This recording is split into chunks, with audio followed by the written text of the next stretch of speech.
Assalamualaikum warahmatullahi wabarakatuh. Perkenalkan, nama saya Fitra Amalia dengan nomor urut 20.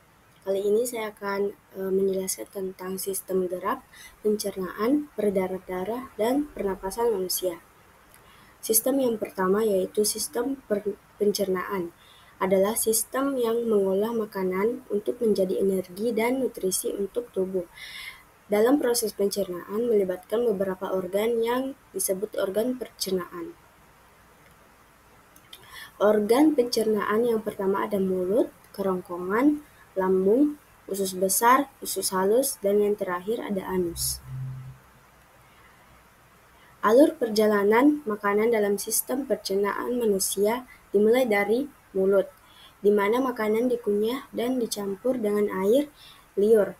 Lalu makanan kemudian masuk ke kerongkongan, lalu ke lambung, lalu ke usus halus sebagai tempat penyerapan nutrisi, lalu masuk ke usus besar, dan akhirnya dikeluarkan melalui anus.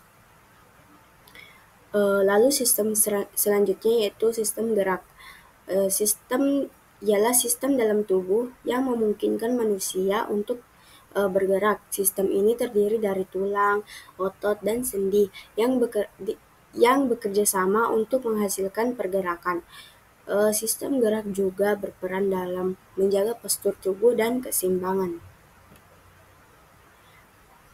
Mekanisme gerak pada manusia. Yang pertama dalam sistem rangka.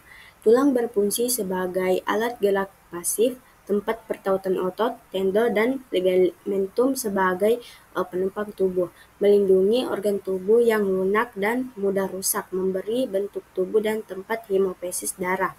Lalu ada sendi, memungkinkan pergerakan antar tulang seperti sendi engsel, sendi peluru, dan sendi putar. Lalu yang kedua ada sistem otot. Otot rangka menempel pada tulang dan bekerja secara sadar.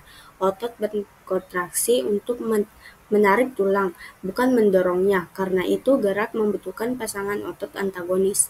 Lalu kontraksi otot menyebabkan perubahan posisi tulang, sehingga terjadi gerakan.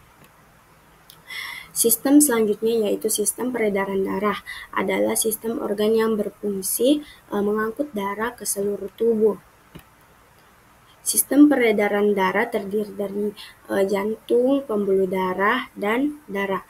Fungsi utamanya adalah mendistribusikan oksigen, nutrisi, dan hormon ke seluruh sel tubuh, serta mengangkut limbah metabolisme untuk dikeluarkan. Fungsi jantung yaitu untuk memompa darah ke seluruh tubuh. Lalu pembuluh darah merupakan saluran yang membawa darah dan ke jantung. Lalu darah sebagai media transportasi yang membawa oksigen, nutrisi, hormon, dan limbah metabolisme. Lalu sistem yang terakhir ada sistem pernapasan manusia. Adalah serangkaian organ dan jaringan yang memungkinkan tubuh untuk mengambil oksigen dari udara dan mengeluarkan karbon dioksida sebagai hasil metabolisme. Proses pernapasan dimulai dari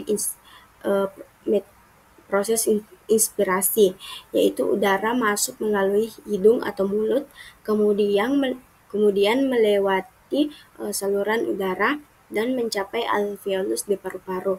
Lalu terjadi pertukaran gas, oksigen dari udara di alveolus masuk ke dalam darah, sedangkan karbon dioksida dari darah masuk ke alveolus.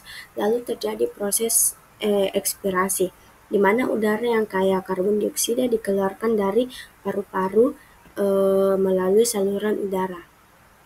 Itu saja presentasi dari saya, kurang lebihnya mohon dimaafkan. Assalamualaikum warahmatullahi wabarakatuh. Terima kasih.